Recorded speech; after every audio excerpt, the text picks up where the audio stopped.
Chair. I have just kind of 2 or 3 questions and some points really. The first one is in relation to CAMS, and then the next one is really around prevention. I'm not sure what your own individual experience of CAMS are, but I have experience of filling in a referral form, which was like doing a thesis in college, and I'm always torn when it comes to a discussion about CAMS, because partly I feel obviously we need far more resources and we need far more actual bodies on the ground, but then I actually feel as well that there needs to be a complete reform of how CAMS deal with people, because first of all, it's the parent generally that fills the form in, so you're actually not getting the child's opinion in the first instance, you're getting the parent's opinion of their child. And I think the vast majority of parents obviously want the very best for their child, but they don't obviously know. That's the whole thing around mental health. You don't actually know what the other person is going through. It's extremely daunting, and for a lot of people it's difficult, first of all, to even consider that your child may be struggling or have a difficulty, and then you're faced with a huge amount of forms, and after that you might get invited to a drop-in clinic, which is totally unsuitable. Now, maybe it's different in different parts of the country, but I just think that that's not the right way of going about it. I think you need to be able to actually speak to a human being and say, this is the situation that I think my child is going through, or the child maybe speak, depending on the age and depending as well if you're looking at additional needs or not, and actually get to talk to somebody. I mean, I understand that you're not going to get straight away into a service, but at least get assistance with trying to access that service, because a lot of times, and I can't remember who made the point, I think it was Ms. Charles, about you have to have a diagnosis on paper for them to actually see you in the first instance. And, you know, people aren't ringing and trying to get information from CAMS for the good of their health. They're trying to, you know, it's an important service at that time in their life. And I just think that the way it's designed is very not user-friendly. And my cynicism in all of this is that it's designed so that people will just say, I give up on that. And it puts a lot more pressure on the voluntary systems. Like, I know for us, particularly in Kilkenny, when people ask us for advice or where you would recommend, we tend to look at the voluntary organisations that are in the area, because we know that they will actually listen to people and that they're available, that you're not going to be ringing some number for the next 2 weeks wondering will anyone ever get back to you. So I just wanted to see what your own kind of opinions, I suppose, really of CAMS is, because obviously when we talk about it, we generally talk about the waiting lists and we need more resources, which is important, but I just wanted to see what your own opinions in terms of reform and how it's actually structured and run and how you access it in the first place. The second thing that I wanted to talk about was prevention. I personally think we could do far more at a school. Sorry to interrupt you. Yeah. Do you want to get the answer to that first? Yeah, okay. Because we've plenty of time. Yeah, okay. Professor Dodd, please. Okay, Deputy Funchion, thank you so much for asking this question and for really highlighting an area that the HSE is very focused on in trying to improve the service. And I think you touched on a number of different pressure points that we're finding in our CAMS service. But I suppose it's very important to contextualise CAMS service with regard to the whole mental health offering that should be available to our young people. As I said earlier in this session, the level of mental health difficulties among our young people is rising, reflective of other countries, and therefore the level of referrals to our services, either at primary care level or at specialist level, has significantly gone up. And if you review any of the statistics around that's capturing our waiting list statistics, it's actually the number of referrals have actually shot up across all of primary care and specialist areas. So as a result, young people are not accessing in a timely way services available at primary care level, which means that potentially a referring GP, for example, gets frustrated, clearly, working with the family, working with the young person, and then a referral is made to CAMS. CAMS is obviously designed based on the provision of the multidisciplinary team and the type of specialties that are available there. It's really more appropriate for people presenting with more severe mental health problems. And you're right, on the referral form, a significant amount of information is sought. And it can prove to be extremely daunting if you're trying to fill this out usually with the GP or obviously But the reason for that is that because of the amount of referrals that are being made, it's very important that the triage process that goes on with every team across the country, every one of the 70 teams across the country, where they try and work out, based on the information that's provided, is this an urgent and emerging issue? Is this a less urgent issue? And therefore they're able to try and in some way manage the referrals, despite the fact that there are a daunting level of referrals. So I know that the new clinical, the replacement or the second version of the CAMS standard operating procedure is seeking to streamline that process around referral, and indeed the referral form is being redesigned based on that new guidance document. But really, until we deal with the myriad of problems in our children's mental health, children and young adults' mental health services, including the adequate provision of services at primary care level, and also confronting the recruitment challenges that we have across the country in our children's mental health services, unfortunately there are going to continue to be frustrations and difficulties and very poor outcomes for some children and young people across the country until we try as a nation to try and challenge many of these problems. Sorry to cut across. Is there an alternative to that? I mean, it's a fair point that the deputies made in relation to form filling, and I'm just wondering, is there an alternative? Yeah.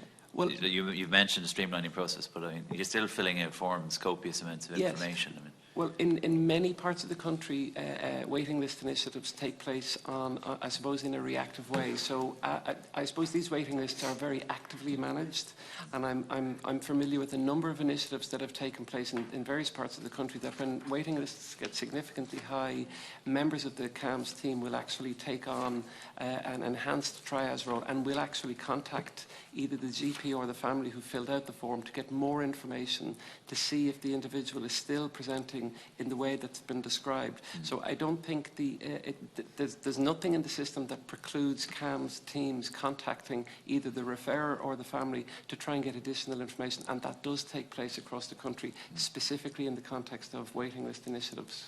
Okay, thank you.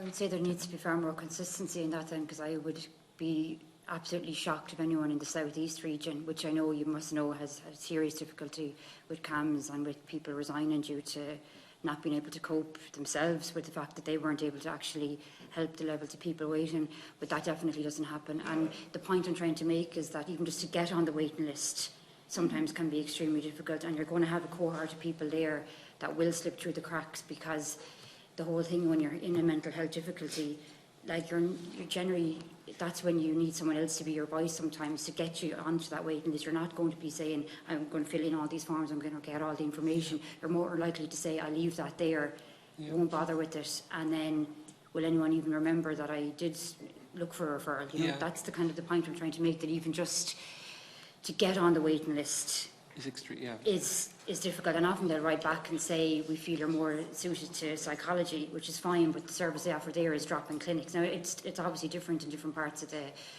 country, but that's not going to be suitable to, particularly if it's a group drop-in clinic. It's kind of going against exactly how or why people are struggling in the first place. It would be very rare, I would think, that someone will go into a drop-in clinic and start talking about the difficulties they feel they're going through. You know, they're more likely to say, I knew it, no one is there to help me, I think anyway.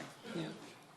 I suppose I just would add, the HSE in 2017 and 2018 did engage with a service improvement process called Choice and Partnership Approach, the CAPA approach, which is exactly, to a certain extent, what you've described, in that the choice and partnership approach, which is taking place across many CAM services across the UK, it sets at the centre of it the booking visit, which is a whole process whereby it's associated with a much less detailed referral form, where there's rapid access to the booking visit, where actually the issues that are really significant for the young person are discussed in a quick way, and then there may well then be a wait list developed around accessing different types of therapies within the team.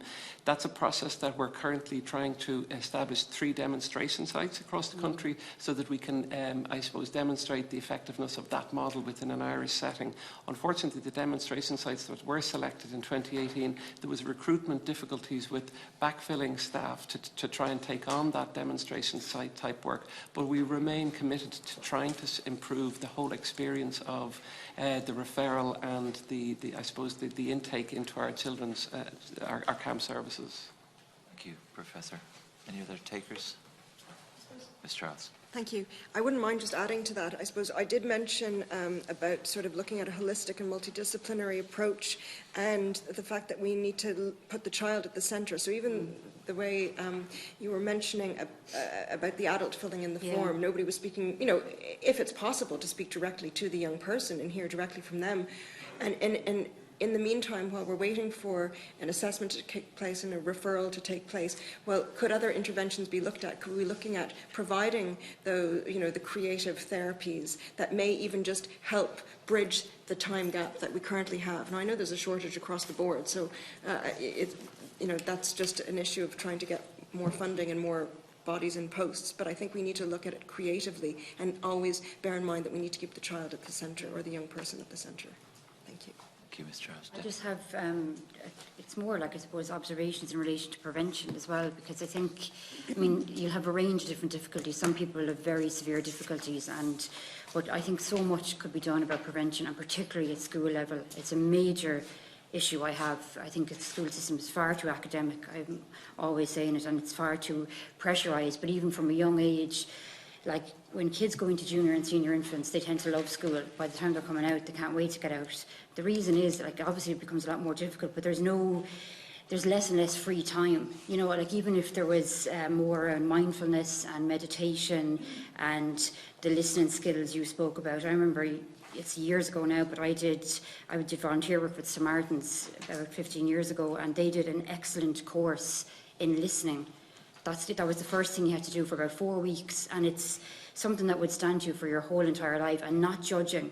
And it was actually really difficult, because your first instinct is to come in and say, oh, we can fix this, we can solve this problem. But when you actually have to sit back and listen and not judge, it was invaluable. And I'm not saying maybe that level, it would depend on it has to be age appropriate, but I think we could be doing far more from primary, from the minute you get into the school system. It's not all about academics, that so much as well is about being kind, being a good listener. They're skills that it's like, oh wait, they don't even matter. You know, because you have to be getting A's, or you have to be top of the sports team, or I even have a difficulty with, and I understand why schools do it, but this student of the week thing. I mean, there's yes, they will say to you, every child will get a chance, but the child that's getting it every single May or June, realise that they're getting it every single May or June. They're not getting it in September and October.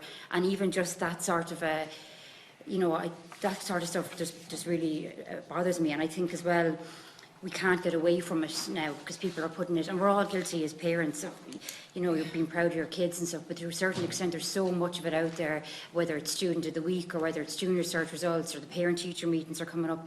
These are things years ago people didn't really talk about, you wouldn't have known, whereas now it's everywhere and it's all online and you can access everything. And the pressure that I think that puts on kids, which we all know, you're the experts, you deal with it every day, but I just think there could be far more around school and prevention and early intervention. And we say all the time it's okay not to be okay, but do we actually really mean that? Because if you're in school and you're struggling, it's not really okay. So there just needs to be far more emphasis on that, and it's something that I would feel strongly about. And the last thing I want to mention is the school completion programme. I don't know if any of you have much dealings with it, and I know it's hit and miss around the country where it's actually active.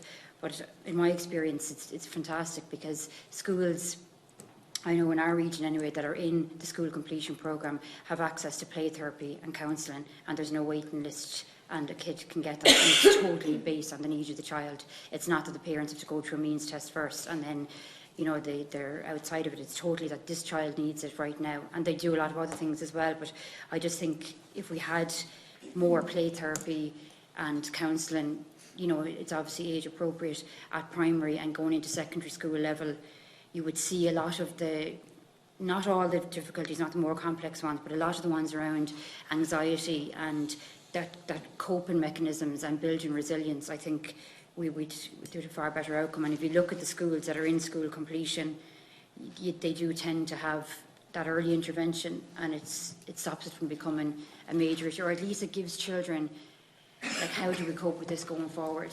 Because I think that's a lot of it, is coping mechanisms and building resilience as well. Thanks, Deputy Thanks, Chair. Funchion. Mr. Power, then Ms. Mitchell, then Mr. Meehan. Yeah, just to respond, Deputy, we were involved recently in the launch of the ERSI evaluation of the Youth Reach programme, and one of the interesting things that came out of that was that young people involved in Youth Reach ended up leaving school early because of the difficulty with mental health issues and also the difficulties with the curriculum and it not suiting their learning style. So I think it's a two-track thing. You describe it really well in that. Number one, there's obviously reforms to the junior cycle curriculum and obviously later the Leaving Cert curriculum, which is really welcome in trying to approach people's different learning styles from different ways. But I still think, from our perspective, you know, and we've seen this in the youth justice system in particular as well, that early school leavers leave because of the lack of vocational learning opportunities in our second level system. You either have to leave school and become an apprentice to access those types of opportunities. So having those earlier and in the formal school setting, I think, would be really appropriate.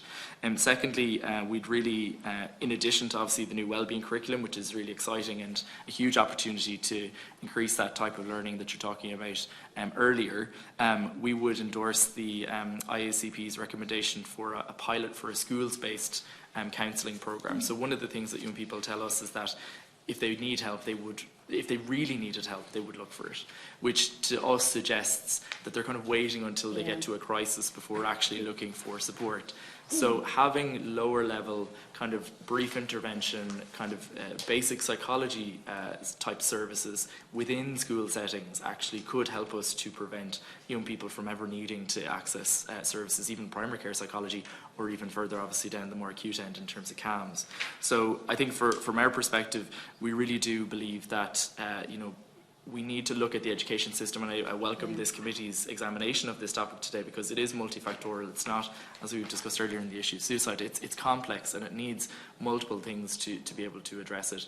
And finally, just to say that we ran a campaign a couple of years ago called Listening is Helping, which was trying to, based on the Samaritans active listening tips that they developed, educate children and young people on how to listen to others without trying to fix their problems.